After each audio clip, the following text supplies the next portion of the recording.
Cześć moi drodzy, witajcie w kolejnym odcinku Kundel Podcastu.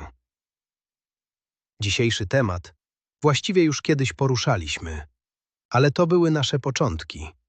Podcast był wtedy dużo krótszy, bardziej ogólny i szczerze mówiąc trochę niewyczerpujący. A mowa ciała psów to temat ogromny, naprawdę ogromny. I im dłużej człowiek żyje z psami, tym bardziej zaczyna rozumieć, że one mówią do nas właściwie cały czas. Nie tylko wtedy, kiedy szczekają, nie tylko wtedy, kiedy warczą, nie tylko wtedy, kiedy piszczą pod drzwiami albo cieszą się na spacer. One mówią do nas dosłownie bez przerwy. Uszami, ogonem, spojrzeniem, oddechem, napięciem pyska, sposobem chodzenia, tym jak siadają obok nas, albo właśnie obok nas usiąść nie chcą. I wiecie, co jest chyba najbardziej niesamowite? Że bardzo często psy komunikują nam coś bardzo wyraźnie, a my kompletnie tego nie rozumiemy. Albo co gorsza, rozumiemy odwrotnie. Pies jest zestresowany, a człowiek mówi, ale słodki. Pies próbuje uniknąć kontaktu, a ktoś odpowiada, on chce jeszcze poprzytulać. Pies błaga o przestrzeń, a my nachylamy się jeszcze bardziej. I nie mówię tego po to, żeby kogokolwiek krytykować. Absolutnie nie. My sami też przez lata wielu rzeczy musieliśmy się nauczyć. I nadal się uczymy. Bo każdy pies jest trochę innym światem. Czasem wystarczy jedno spojrzenie psa i już wiadomo, okej, dzisiaj humoru nie ma. A czasem człowiek myśli, że wszystko jest świetnie, a pies od 10 minut pokazuje sygnały stresu. I właśnie dlatego bardzo chcieliśmy wrócić do tego tematu jeszcze raz. Spokojniej, dokładniej i bardziej życiowo. Bo ten odcinek nie będzie takim typowym wykładem behawiorystycznym. To będzie raczej próba nauczenia się, jak naprawdę słuchać psa. Bo psy naprawdę do nas mówią. Tylko robią to dużo ciszej, niż ludziom się wydaje. Wiecie, jest jeszcze jedna rzecz, którą bardzo często zauważamy u ludzi. Większość z nas myśli, że pies zaczyna mówić dopiero kiedy szczeka albo warczy. A prawda jest taka, że warczenie to często już naprawdę późny etap komunikacji. Bo wcześniej pies zwykle wysłał 10 innych sygnałów, tylko człowiek ich po prostu nie zauważył. To trochę tak jak z ludźmi. Najpierw ktoś przewraca oczami, potem wzdycha, potem milczy, potem robi się nerwowy, a dopiero na końcu mówi: dobra, mam dość. Psy działają bardzo podobnie. One naprawdę bardzo często próbują uniknąć konfliktu. I to jest coś, co mnie chyba najbardziej fascynuje w psach. Że one zwykle dużo bardziej chcą spokoju niż konfrontacji. Na przykład wiele osób kompletnie nie zwraca uwagi na takie drobiazgi jak odwracanie głowy. A to jest jeden z najbardziej czytelnych sygnałów psiego dyskomfortu. Pies odwraca głowę, patrzy gdzieś w bok, nagle zaczyna interesować się trawą, wącha coś kompletnie niewidzialnego. Każdy psiarz chyba zna ten moment, wołasz psa na spacerze, a on nagle odkrywa najbardziej fascynujący listek w historii botaniki.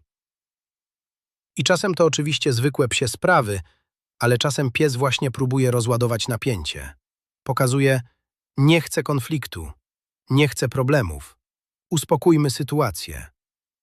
I myślę, że bardzo wielu pogryzień można byłoby uniknąć, gdyby ludzie nauczyli się widzieć te małe sygnały wcześniej. Wiecie, nasze psy też potrafią nas pięknie ustawiać. Człowiek myśli, ale super spacer, a pies od 20 minut mówi, ja już chcę do domu. Ten drugi pies mi się nie podoba. To dziecko jest za blisko. Nie podoba mi się ten człowiek. I dopiero kiedy zaczynamy naprawdę obserwować psa, nagle okazuje się, że on cały czas prowadził z nami rozmowę. My po prostu wcześniej jej nie słyszeliśmy. I jeszcze jedna bardzo ważna rzecz. Pies, który się stresuje, nie zawsze będzie wyglądał groźnie. To właśnie często najbardziej myli ludzi, bo zestresowany pies może merdać ogonem, może chodzić wokół nas, może nawet wyglądać na uśmiechniętego. Dlatego nigdy nie patrzymy tylko na jeden sygnał, patrzymy na całość, na oczy, na oddech, na uszy, na napięcie ciała, na ruchy pyska, na sposób poruszania się, bo dopiero cały obraz pokazuje nam emocje psa. No dobrze, to teraz przejdźmy do czegoś, co chyba najbardziej myli ludzi. Merdający ogon. Bo większość świata została wychowana w przekonaniu: pies merda ogonem równa się pies jest szczęśliwy. A to niestety nie zawsze tak działa. Oczywiście, rozluźniony pies bardzo często będzie merdał spokojnie, miękko, całym ciałem. I to naprawdę widać. Tam nie ma napięcia, nie ma sztywności, nie ma takiego dziwnego zamrożenia. Pies jest po prostu swobodny. Ale są też psy, które merdają ogonem bardzo sztywno, bardzo szybko, nerwowo. Prawie jakby ten ogon wibrował. I wtedy bardzo często nie mamy do czynienia z radością, tylko z pobudzeniem albo stresem. Czasem człowiek mówi: ale on się cieszy, a pies w środku jest kompletnie napięty. I to jest właśnie ten moment, kiedy trzeba spojrzeć szerzej. Jak wyglądają oczy, jak wygląda oddech. Czy pysk jest napięty? Czy ciało jest miękkie? Czy pies jest rozluźniony? Czy raczej gotowy do reakcji? Wiecie, nasze psy czasem robią dokładnie to samo. Na przykład przychodzą goście. Pies merda ogonem. Wszyscy mówią: o, ale szczęśliwy. A pies jednocześnie oblizuje nos, odwraca głowę, cofa uszy i stoi tak sztywno, jakby połknął kij od szczotki. I wtedy człowiek patrzy na psa, pies patrzy na człowieka i chyba obaj myślą: dlaczego my się kompletnie nie rozumiemy? Bardzo ciekawym sygnałem jest też wysokość ogona. Pies, który nosi ogon bardzo wysoko i sztywno, często nie jest spokojny. To może być pies mocno pobudzony, pewny siebie, napięty, czasem gotowy do konfrontacji. Z kolei ogon schowany bardzo nisko albo pod brzuch może świadczyć o lęku albo dużym dyskomforcie. Ale znowu, nie możemy oceniać psa po jednym sygnale, bo są psy, które naturalnie noszą ogon niżej, są psy bardziej nieśmiałe, są psy bardzo delikatne emocjonalnie. I właśnie dlatego poznawanie własnego psa jest takie ważne, bo po czasie zaczynasz widzieć różnicę między to jest mój normalny pies, a okej, coś go dziś niepokoi. I to jest piękne, bo nagle przestajesz patrzeć tylko na zachowanie, a zaczynasz widzieć emocje. No dobrze, porozmawiajmy teraz o oczach psa. Bo oczy potrafią powiedzieć naprawdę bardzo dużo i czasem wystarczy jedno spojrzenie, żeby człowiek wiedział: okej, coś jest nie tak. Bardzo często mówi się o czymś takim jak wielorybie oko. To moment, kiedy pies odwraca głowę, ale oczy nadal obserwują sytuację i nagle zaczynamy widzieć białko oka. I to zwykle nie jest oznaka relaksu. To bardzo często sygnał napięcia, niepewności, dyskomfortu. Pies mówi: nie czuję się z tym dobrze. I wiecie, co jest ciekawe? Że ludzie bardzo często ignorują takie sygnały, bo pies nadal nic nie zrobił. Nie warczy, nie szczeka, nie gryzie. Więc człowiek myśli: przecież wszystko jest okej. A tymczasem pies już od kilku minut próbuje bardzo grzecznie powiedzieć: naprawdę chciałbym, żeby to się skończyło. Nasze psy też czasem robią takie spojrzenie. Zwłaszcza kiedy człowiek wpada na genialny pomysł: a może jeszcze przytulaski? W momencie, kiedy pies marzy tylko o świętym spokoju. I wtedy pies patrzy takim wzrokiem, trochę przez ramię, trochę bokiem i dokładnie wiadomo: człowieku, proszę cię. Bardzo ważne jest też napięcie wokół oczu. Pies spokojny ma spojrzenie miękkie, naturalne, takie swobodne. Natomiast pies zestresowany często ma oczy szeroko otwarte, bardzo intensywne spojrzenie. Albo przeciwnie, zaczyna mrużyć oczy i bardzo często mrugać. I to też jest niesamowite, bo psy często próbują same się uspokajać. Mruganie, odwracanie wzroku, patrzenie w bok, wąchanie ziemi – to wszystko może być próbą rozładowania emocji. Psy naprawdę nie lubią konfliktów tak bardzo, jak ludziom się wydaje. One zwykle wolą ominąć problem, uspokoić sytuację, odejść, rozładować napięcie. I czasem człowiek dopiero po latach zaczyna zauważać: kurczę, mój pies przecież od dawna próbował mi to pokazać. A kiedy już zaczynamy widzieć te drobiazgi, naprawdę inaczej patrzy się na psa. Nie jak na zwierzę, które po prostu reaguje, tylko jak na istotę, która cały czas coś czuje.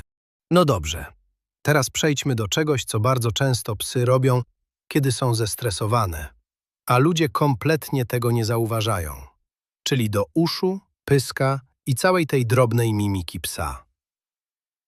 Bardzo wiele psów, kiedy zaczyna czuć napięcie, cofa uszy do tyłu. Czasem bardzo delikatnie, a czasem przykleja je niemal do głowy. I to może wyglądać niewinnie, ale bardzo często jest sygnałem „nie czuję się komfortowo”. To jest dla mnie trochę za dużo. Do tego dochodzi napięty pysk. Wiecie, taki pysk, który nagle przestaje być miękki i naturalny.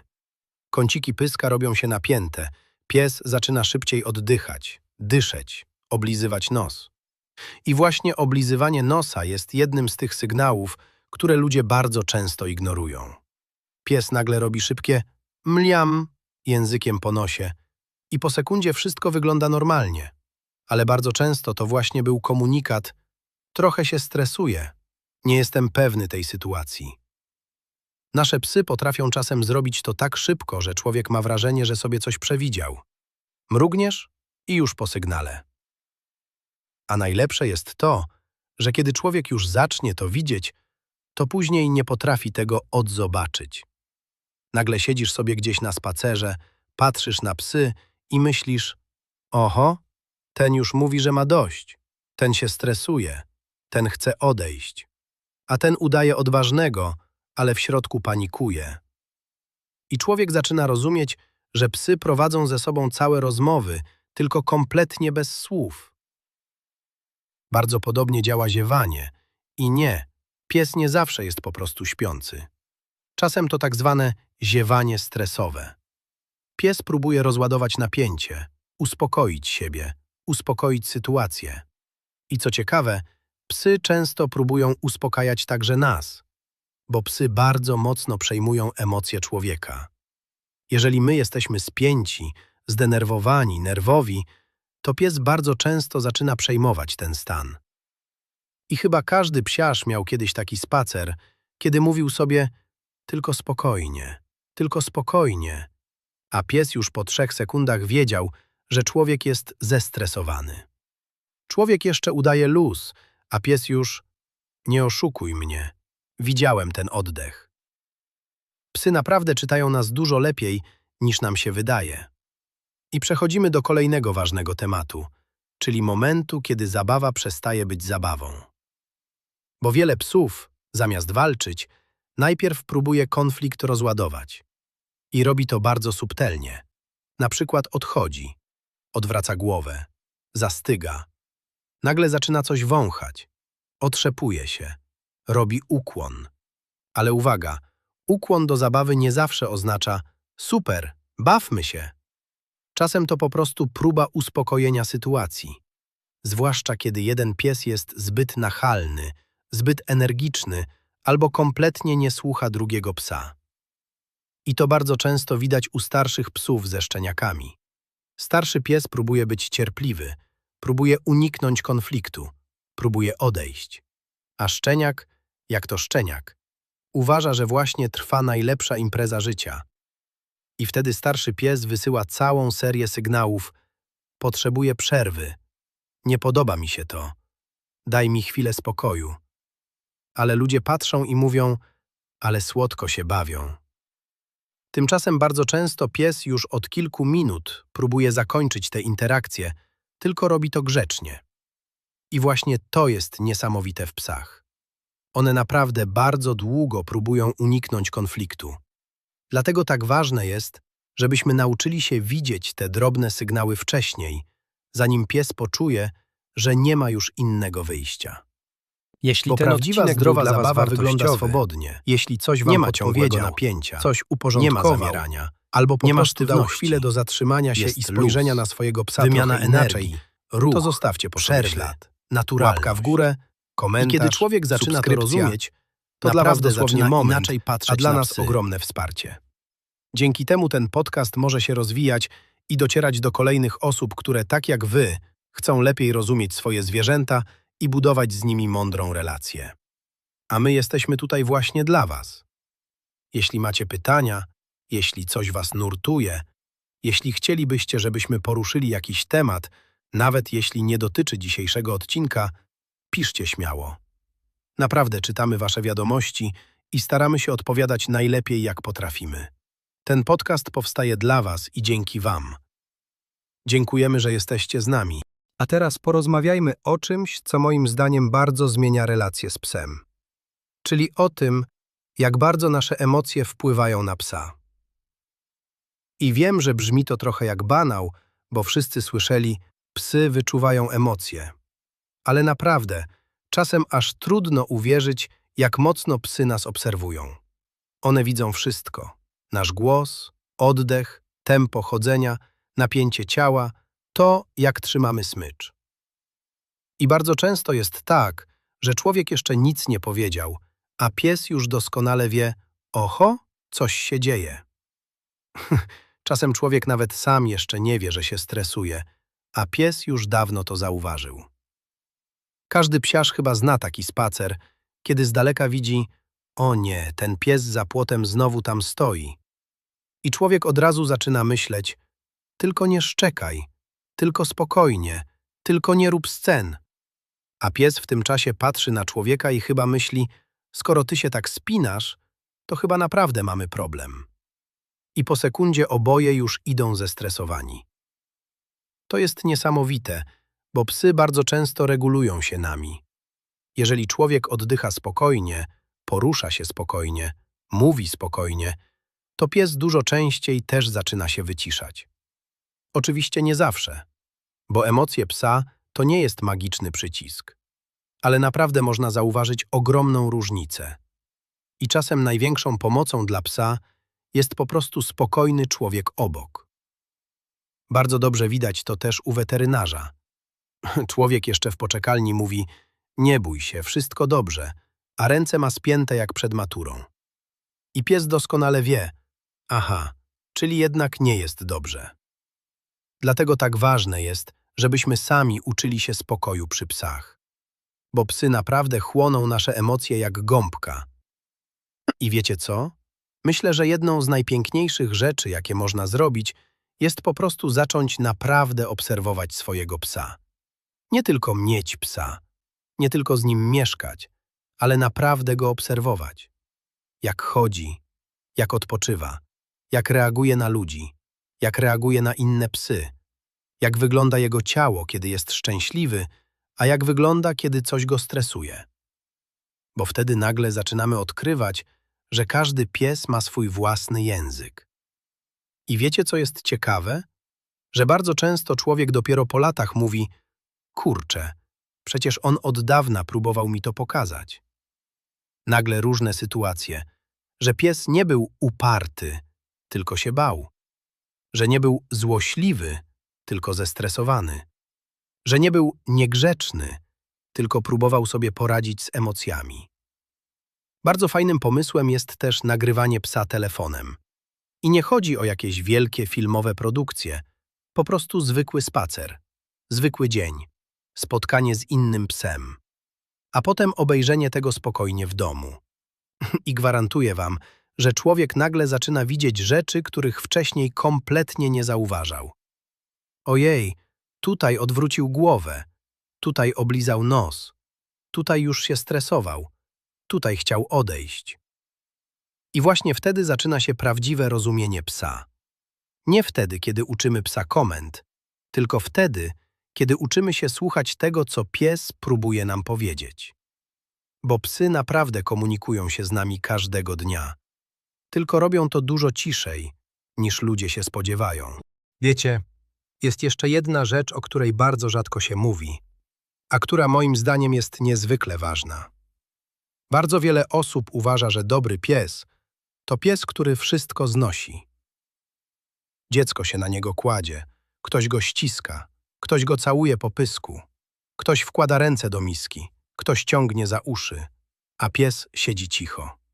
I wtedy człowiek mówi, jaki cudowny pies, jaki cierpliwy, On kocha dzieci.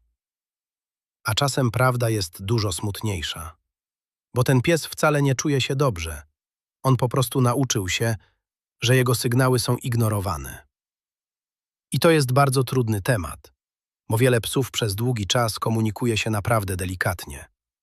Odwracają głowę, oblizują nos, mrużą oczy, sztywnieją, odchodzą, ziewają, próbują uniknąć kontaktu. Ale człowiek często mówi: oj tam, nic mu nie jest, przesadzasz. A później nagle wszyscy są w szoku, bo pies zawarczał albo ugryzł. I wtedy pojawia się: on zrobił to bez ostrzeżenia. A bardzo często tych ostrzeżeń były dziesiątki. Tylko nikt ich wcześniej nie słuchał. I dlatego moim zdaniem uczenie dzieci psiej komunikacji jest tak ważne. Nie tylko dla bezpieczeństwa dzieci, ale też dla samych psów. Bo wyobraźcie sobie, jakie to musi być trudne dla psa.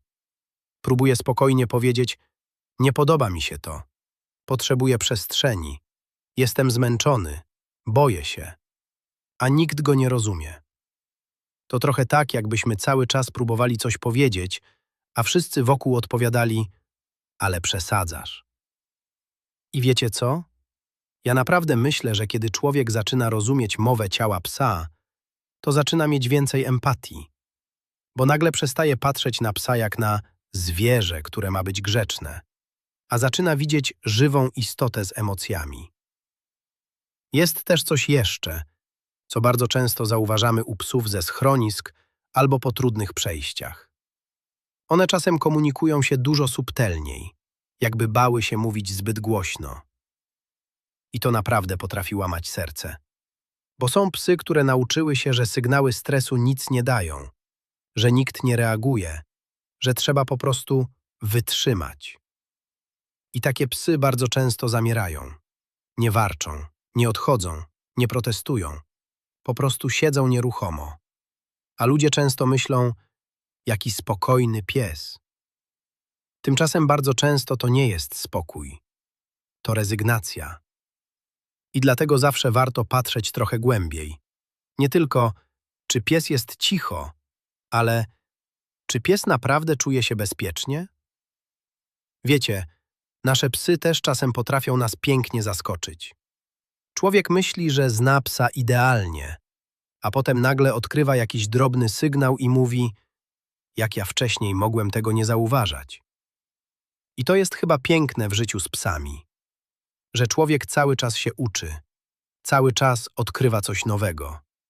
I im bardziej zaczynamy słuchać psów, tym spokojniejsze i lepsze robią się nasze relacje.